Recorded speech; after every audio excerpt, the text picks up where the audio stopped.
What's going on? Thank you so much for tuning into this video. As you see by the title, I wanted to review my most popular and one of the first videos that I ever put out. Before I get into this review, I just want to say thank you so much for everyone who has supported this channel. It has been just over about 5-6 months now, and I am already almost at 1,000 subscribers. So if you are new to this channel, thank you so much for taking the time to watch this. Don't forget to hit the subscribe button throughout this video as we embark on the 1,000 subscriber mark. Also, hit this like button so that way we can get this video circulated as many times as possible, so that way the algorithm can help out as many people as we can. So I wanted to dive into this video because it has hit about 42,000 views right now, and this has been the fundamental video that I have put out of all of the tips videos that seem to help the most people and has really changed a lot of their games, including helped a couple people win the tournaments in their selected divisions that they are playing in. So I'm just gonna kind of review it and then talk to you guys whether or not these still apply, because it has been 5 to 6 months. There's been many updates that have come out, so potentially the game has changed a little bit, and some of these things might need to be altered, and there might be better techniques that you possibly can use as well. So let's get right into it. Let's find out what the first tip I brought up. First thing I want to talk about is this right here. Obviously, this is your club, and this is going to be the most important thing, and one of the big things that have always helped me out with gaming was understanding how this sits to the screen that I'm playing. And just stay with me here because it might seem a little bit weird at first, but you'll realize when you start playing this in the future exactly what you're doing differently. If I'm sitting to a TV and I'm sitting on an angle, or one of my arms are up, or my controller's tilted down like this, and my controller's not flat to the television, then I'm essentially putting myself at a disadvantage right away. So bam, spot on. Definitely will ride this one all the way to the end. Your controller is your club, and how it sits in your arms, or whether you're putting one pressure on the other arm compared to that one, also which way the controller is sitting compared to the television, will all matter on whether or not you can hit the meter straight. So that is something that is very crucial, and I 100% say that you definitely need to focus on the angles you're sitting towards the television, or how you're sitting, whether you're in a relaxed position or whatnot. It will really play a huge factor, especially when you get up to the higher levels. So let's dive into the second tip. Tempo.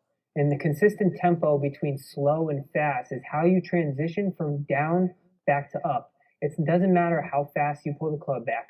It's all about how quickly you take that transition from going down back to forward, like shifting a gear. And that's going to determine your tempo. So if you find yourself like, I keep hitting slow, what do I need to do faster? You need to change your transition at the bottom to kick it forward into a high gear really fast. If you find yourself that you're doing that, then you need to hold the throttle a little bit back and not accelerate so hard into the controller. So the second tip that I did cover was the transition. So talking about how you transition from fast to slow and slow to fast. There's definitely another video that I covered this in a lot more in depth, but it is still somewhat fundamentally sound of how quickly you want to transition. Obviously, your distance control in your clubs can also play a factor in that, but most importantly, if you pull the stick back fast and then you push it back really fast, it's going to be most likely a very fast transition. So I found that slowing your backswing down and keeping a very moderate pace moving forward was your best way to match perfect swings. The next big thing is this fantastic feature that 2K's put in the game, and that's calibrate your swing. Don't think just because you calibrated once that you're all of a sudden good. Before I pick up anything, I'm always making sure that I go into swing calibration. I don't just do it one time and then say I'm good for moving forward. I do the swing calibration every single time I load into this game. So swing calibration is a huge feature in this game, and it is something that is extremely important to do. I would never say that I was 100% right on this one. This is something that I would change slightly. I would agree that you should go calibrate, and if your game is feeling off, then 100% calibrate.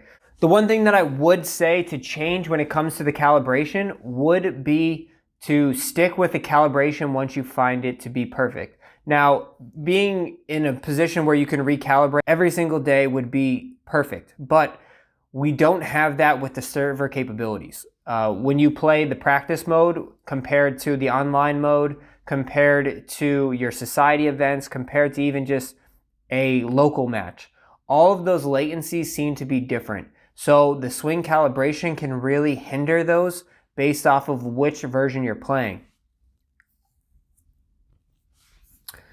So what I do is I find what mode is most important to me. Most important to me is my online society mode. So I have my swing calibration set where I really like it in the online society. And then when I play a local match or a private match or maybe just like online or even just like the My Career, I kind of just deal or do minor adjustments to the swing calibration. I don't actually recalibrate, but I kind of just play around with my swing, because I don't want to lose the calibration that I have on my online societies, because that seems to be right in the sweet zone of what I want.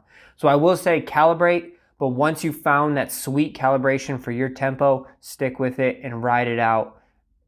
If you ever do lose your calibration at one point, obviously it can always be redone, and you can just give it a couple tries, do a couple different ones, and really do extremes so that way you can really find the right one for you.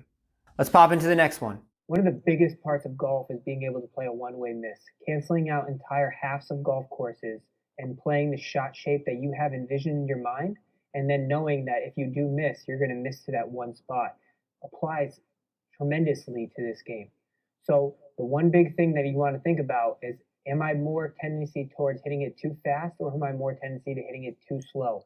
And this is a huge factor that will help you eliminate that big miss one way. So what we want to do is we want to create extra space so that way you can hit those shots.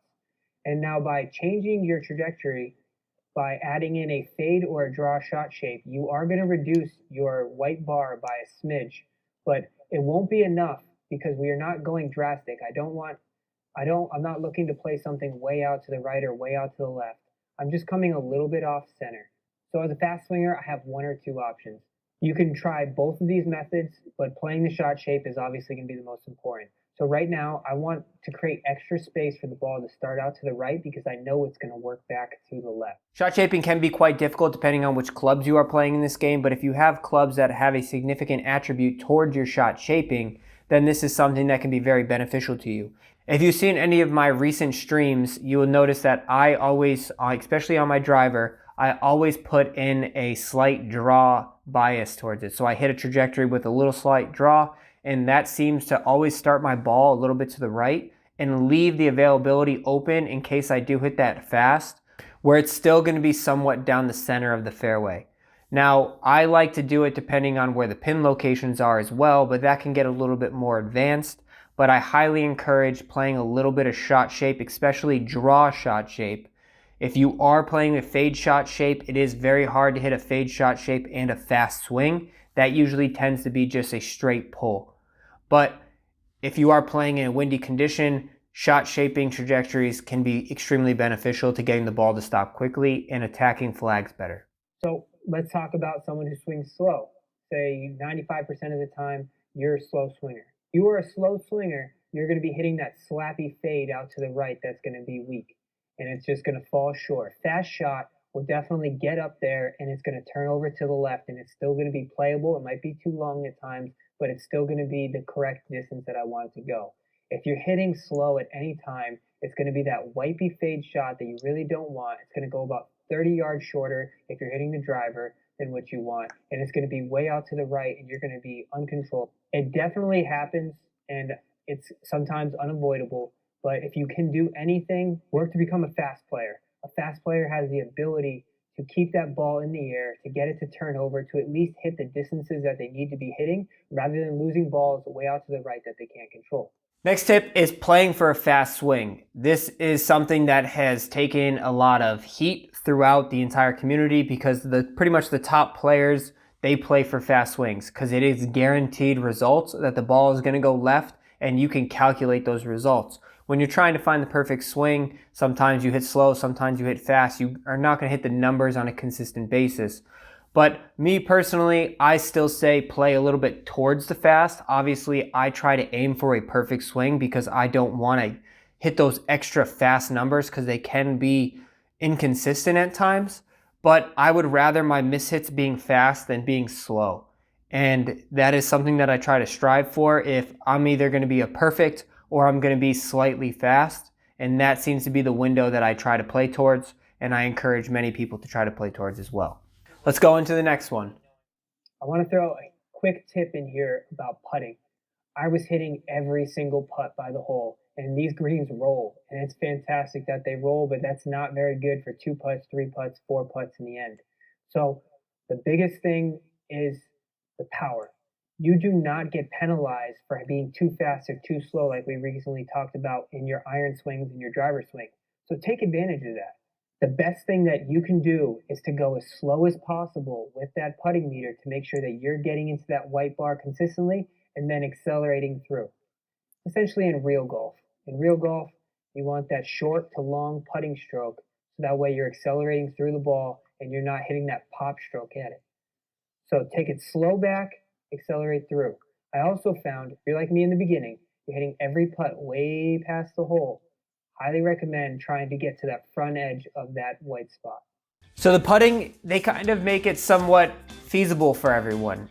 They put the putting meter kind of in a generalization of where the putt will end up. You obviously have to pay attention to the slopes of going uphill or downhill, but I highly encourage that. If you are playing with the meter, I recommend you aiming towards the front of the white meter because by the time it hits your brain, you're going to be in the center of the white meter.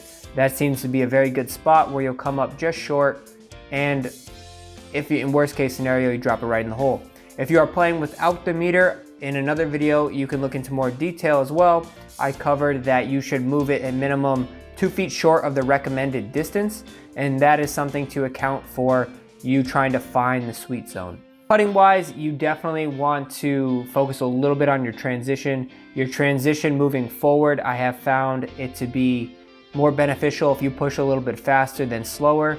If you go a little bit slower in transition moving forward, the hills definitely have a much bigger effect if you are going slower. So one last thing that I will add in here, in other videos I have recommended the flop shot. Still 100% stand by the flop shot as well as going away from the pitch shot, but if you have mastered the pitch shot, it can be very beneficial to you. But in any situation that you're within 30 yards, the splash shot is always the best shot, and there's another video that I have that has covered this. The splash shot will stop faster, it's a little bit lower, and the swing is a little bit tighter. So I recommend the splash shot, but if you are in that 40 to 60 range, then the flop shot would be pretty beneficial to you. It'll have a little bit of a draw bias, so just aim out to the right. So this is obviously just a recap because I want to be very honest with my viewers and very honest up front with my videos. I don't want to ever come off as saying that there's misinformation. I always want to be helping you guys push your games to the next level. So this is just kind of like a little review, feedback, update to the video, and thank you so much for watching. I just wanted to once again thank everyone for subscribing and being part of this channel. Definitely fill up the comment section below with any tips that you guys are needing recently, or maybe in any direction that I can help point you in, so that way your games can improve as quickly as mine has. And yeah, and that's pretty much going to be it. Thanks for watching. Catch you guys next time.